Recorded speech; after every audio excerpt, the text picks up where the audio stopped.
Welcome to another stream of me reading a book out loud. Sorry. I don't know why I'm such a goofy mood these days. Anyways, let me begin. Forget my husband. I'll go make money. Chapter 25. I know you're a pervert. Part 3. Your role is to die. To die and give Sylvanus an excuse to break the ceasefire agreement. That was Aristine's duty. Now that you understand, you're misunderstanding something. Aristine's flat voice cut Rosaline off. This is Irigo, not Sylvanus. Rosaline flinched at those words. She stood stock still, with shock written all over her face, like someone who had been hit with a hammer. When Rosaline remained silent, another maid stepped forward. Ha! So you're feeling triumphant just because of that? I have a feeling this might happen. She really doesn't know her place anymore. Even if this is Irigo, you guys are definitely worse than dogs. You can't even figure out how you should behave from now on. An emotionless voice cut the maid off. Aristine buried her cheeks in her palms as her eyes swept over the maids. I wonder what to do. My house can only raise obedient dogs. The maids, who met her vivid, purple eyes flinched and trembled. Was the prince's gaze always like this? They couldn't tell, even after combing through their memory. They had never looked into the prince's eyes before in the first place. The maids were suppressed by an invisible pressure and glanced at each other. Let's see. What usually happens to wild animals that can be raised? Aristine spoke leisurely, and her face was void of any expression. No anger or annoyance or enjoyment, and that frightened the maids even more. They're either hunted down or eaten by a predator. Either way, their ending was the same. Princess! The maids couldn't bear the fear and pressure and yelled even louder. Princess! I will report this to His Imperial Majesty. You better think hard about what will happen then. Did you not see the reactions of the Irigo royals earlier? Don't deceive yourself. Do you think the people here will like you? You're so dumb. Aristine mumbled, feeling exhausted. It seemed their ability to judge a situation had declined after having it so easy for so long. They weren't looking at the future. Instead, they were just focusing on the fact that the person they looked down on was defying them. Well, forget it. Aristine had gained a strong partner by the name of Tarkan. That meant that in this palace, she could act as freely as she wanted. At this point, it was too annoying to deal with these maids. Let reality speak for these fools who cannot understand with their ears. But right then, woof, woof. Rosaline, who suddenly fell silent a while ago, knelt down at Aristine's feet, and she did so while barking like a dog. Lady Rosaline, what are you doing?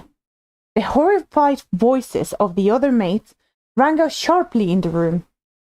Rosaline's face was bright red with shame as she remained on her knees.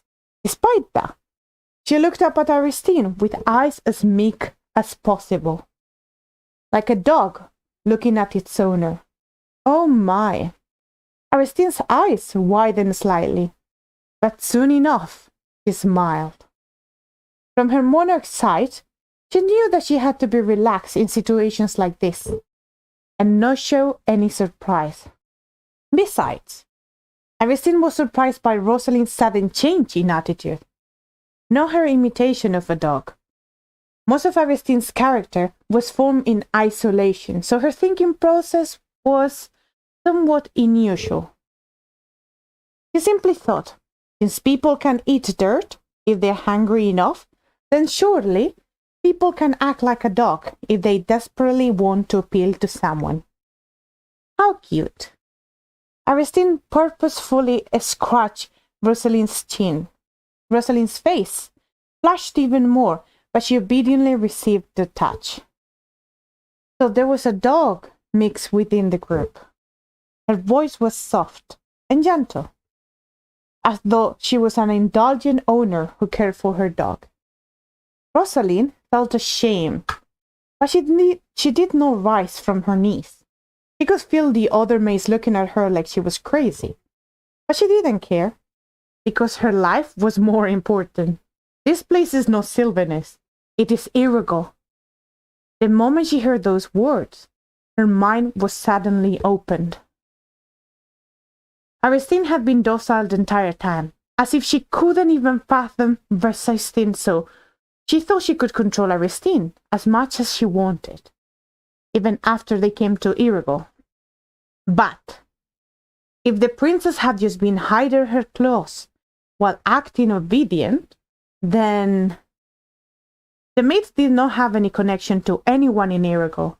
Although they disregarded Aristine and laughed at her, their circumstances were not very good. They were sent to an enemy nation as surveillance for an abandoned princess who was sent to die. All the young ladies from distinguished families avoided this position. In reality, they were all insignificant people from insignificant families in the empire. The best their families could do was feel ecstatic when they took away the budget put aside for the princess by the palace manager. The reason she harassed and disregarded the princess was because it made her forget her anxiety. And she felt happy when she looked down on someone who was worse off than her. But now, things had changed. They said the knight was beaten by Prince Darken and dragged out. While stating that they don't need a dog that bites its owner, Aristine said she was not the type to raise disobedient dogs. What would become of her if she was thrown out by Aristine, who had rebuilt her claws? If so, then I can only become a dog. Rosalind was the one who tormented Aristine the most all this time. Insults and derision were a daily occurrence. Sometimes she would mix gravel in her food or give her clothes only after trampling them in the ground. And even earlier, she screamed that the princess' duty was to die.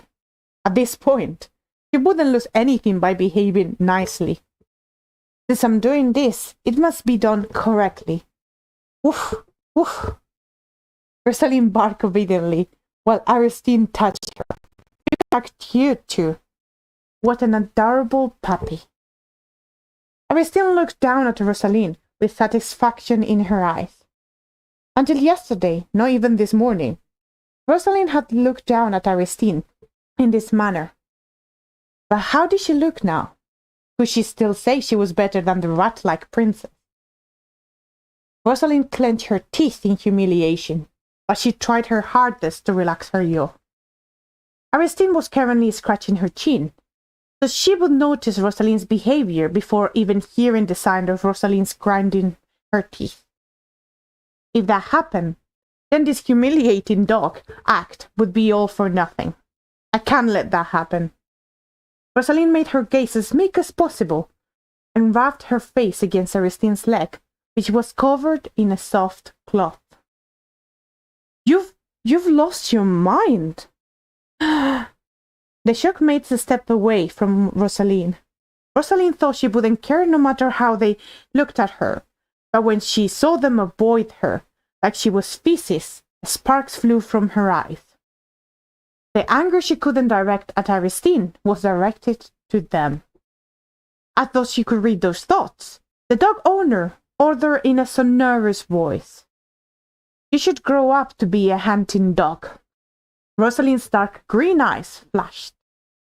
A hunting dog. That sounded very good. Woof. Right. Since I'm becoming a dog anyway, I might as well be a hunting dog that rips out the throat of its prey. Her first prey were the maids in front of her right now. These were the people who were laughing and gossiping with her just a few moments ago. But the look in Rosalind's eyes was only cruel as she looked at them. How dare you look at me like that, when you can't even figure out the situation? She grounded her teeth fiercely, almost like a growling dog.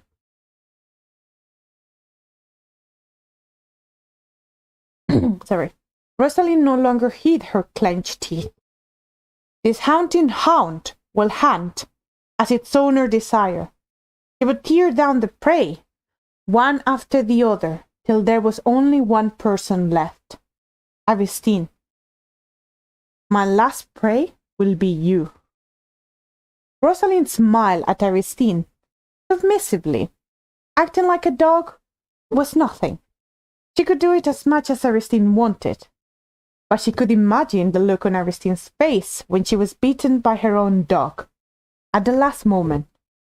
The imagery of Aristine begging to be spared was drawn out before her eyes. Even she begged, even if she barked and crawled on her feet. Even if she ate dog food, I will never forget what happened today. Aristine stopped stroking Rosalind and took her hand away. Rosalind flinched, wondering if her inner thoughts were discovered. But Aristine only looked at Rosalind and spoke carefully. All right then, let me see your hunting skills. That's the end of chapter 25. Now, chapter 26. I know you're a pervert. Part 4. A steam rose from Tarkan's bare back, like a simmering haze. Drops of sweat rolled down the line of his spine. His closed eyes abruptly flew open. A piercing light, like that of a beast, instantly filled his golden eyes. Tarkan swung his sword wide in the air. The trajectory of the blade spanned an arc reminiscent of a half moon. His dark, long hair shook alongside his movement, like a lion's mane.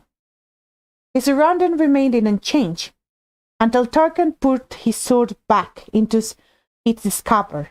A bunch of stone statues stood between 20 steps away from him. They were at a distance his sword could not reach. However, the statues split in two and fell, filling the air with thunderous noise. My lord, Durante, who had been watching from outside the drill hall, approached and handed Tarkan a towel. It is time for the meeting. Everyone is there. Tarkan wiped the sweat dripping down his broad neck. Then he nodded and walked to the meeting room. Your Highness, my lord. Greetings, Your Highness. Tarkan gave a nod to the greeting of his aides. They were all outstanding warriors. I will start with a report on the landing of the demonic beast corpse we obtained yesterday. Once Tarkan sat down at the head of the table, his aides swiftly began to give the report. They knew their lord hated wasting time. The meeting continued for a long time. And that is why I propose we do a massive sweep before winter arrives. We have neglected the management of the plains due to the war with the Sylvanus. Sylvanus. At those words, the warriors who were focused on the topic of the demonic beast remember a certain person. That reminds me, what kind of person is the princess? I asked Durante, but he wouldn't tell me anything. The boring punk. The real problem is those guys under Durante. They're the complete opposite. They keep saying nonsense about how they like the princess. My goodness. Of all people to like, they like the princess of Sylvanus. Can you believe it? The person you speak of will be our Lord's bride, so mind your words. Durante, who was quietly observing, added a word of caution, but it was counterproductive.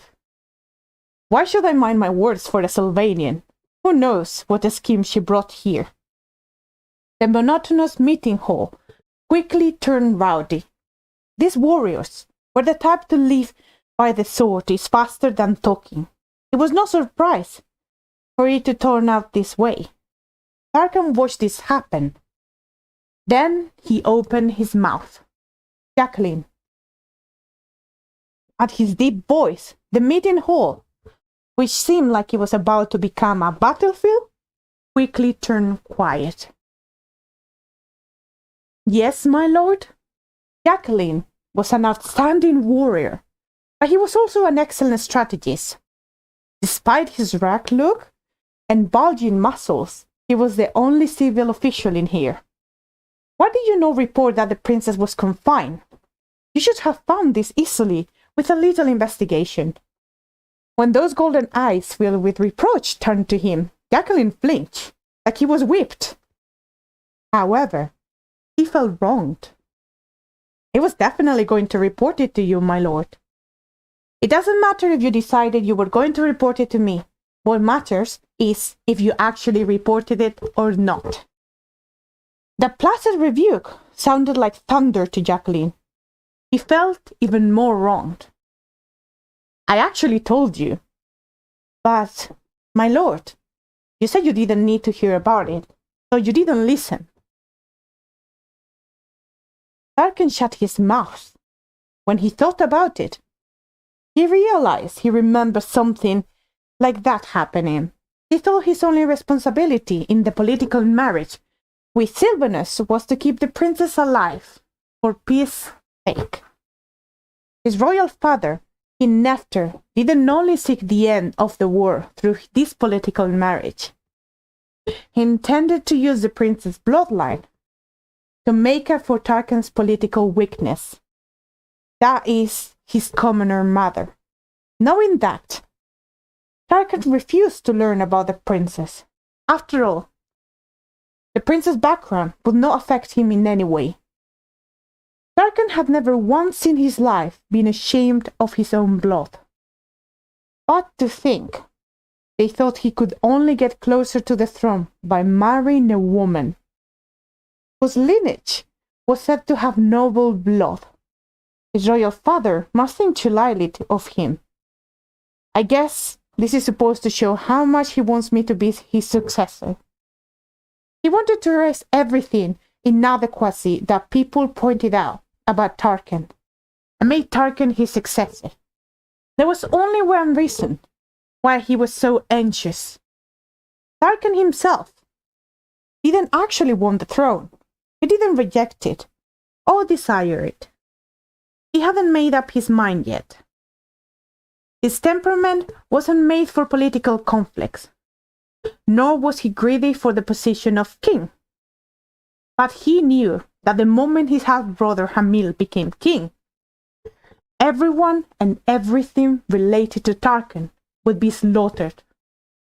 Only now, one more person has been added to the countless people that Hamil would slaughter. The radiant silver hair that easily stood out among the black hair of the Irigo people. Those noble eyes, reminiscent of a dawning sky. The appearance of that woman flashed before his eyes. Despite knowing this, Tarkan still hadn't made his decision. He couldn't let go of the idea in his mind that there might be some other way. Still, I wrote up a report before the princess came and sent it to you. But Jacqueline was anxious when he saw that Tarkan seemed to be contemplating, so he mentioned the through work he did. But my lord, you said it was good kindling and burned it. And that wasn't the end. Jacqueline's big eyes began to grow dumb. That's the end of chapter 26. Now, I'll proceed on to chapter 27. Since he was already talking about this, Jacqueline decided to burn all of his complaints. You even threatened, told me that if I waste your time one more time, you'll use me as kindling for the fire instead. So after that, he didn't dare mention the P in princess for the A in Aristine. But if you now ask why I didn't report it to you, he felt wrong, and even more wronged. Jacqueline's eyes glistened with tears. However, the tears of a huge man with chunky biceps and triceps couldn't shake the hearts of anyone in the room. In the future, report everything related to her and don't leave out anything. Tarkan spoke briefly, as if to bring an end to this topic. Sorry? Jacqueline wasn't the only one who was surprised by that statement. Everyone in the room looked at Tarkan, inwardly taken aback. It wasn't like Tarkan to say they should report everything about a specific person and not leave anything out. He was the type to always ask for succinct information about important parts alone. No way. My lord getting drawn to his new bride? This is something none of them dare to predict. She is the most important key to ending this war with Empire. After all, there's no harm in having that information on hand. Most of the warriors were convinced by those words. Of course, that's what it was. Their lord wasn't someone whose hair was moved that easily. However, Jacqueline's inside only boiled even more. I mean, you knew that already, so why were you getting so upset every time I tried to report it? Why now? But since this was his lord and he was their subordinate, he had no choice but to swallow his anger. The meeting continued for a little longer. Soon, it was time to bring the discussion to a close and disperse. Also, Tarkan, who rarely opened his mouth in the meeting, spoke up hesitantly. The ears of all the warriors in the room, including Jacqueline, pricked up. What exactly does he want to say that he's acting like this? The last time Tarkan spoke hesitantly was when he talked about an operation in which the sacrifice of a warrior was inevitable. But that was also the optimal way to succeed with minimal sacrifices. The warriors swallowed dryly. The post-war negotiations with Sylvanus Empire were currently ongoing, but their opponents have always been the ones on the plains. Those demonic beasts who were more venomous and tenacious than the bastards of the Empire. They all braced themselves for a fierce battle. Get me a pâtissier that makes good scones. It doesn't matter if they're from another palace. Yes, my lord. The warriors who swiftly reply that they would follow their lord's order no matter what, some lifted their heads with confusion on their faces. What? I'm sure there's nothing else to report. Let's end the meeting here. The lord left the meeting hall after saying that as if he was running away. How can my lord be running away? There must be something urgent he had to do. He hates wasting time. That must be it. Each one of them made excuses for Tarkan, trying to convince themselves. The loyalty was truly touching. But why scones? Did my lord like scones? He's not the type to care whether he likes bread or no. He only cares about how much calories it has and how much it can sustain him in an emergency. I mean, scones are high in calories, but is he developing new combat rations? Why scones of all things? I'm sure there's something else with higher calories. How can we understand my lord's profound intentions? Indeed, they really didn't understand Tarkan's intentions. The sunlight was warm as it gently caressed her eyelids. Aristine slowly opened her eyes. Wow, this blanket is cozy, was the thought that crossed her mind as soon as she woke up. When she lifted her hand and pressed down on the blanket, her fingers sank into it. So fluffy, Aristine unconsciously squeezed protruding sides. Puff, puff. puff, and she kept doing it. Her face was unexpressionly as usual, but her cheeks were a little flushed. Nice. She didn't remember lying in bed last night. She had probably thought it was fluffy when she lay down, but couldn't really remember. I must have slept like a dead, which made sense. Throughout the entire journey from Sylvanus to Irigu, Aristine couldn't take a proper break. Moreover, yesterday was full of things Aristine has never experienced in her life before.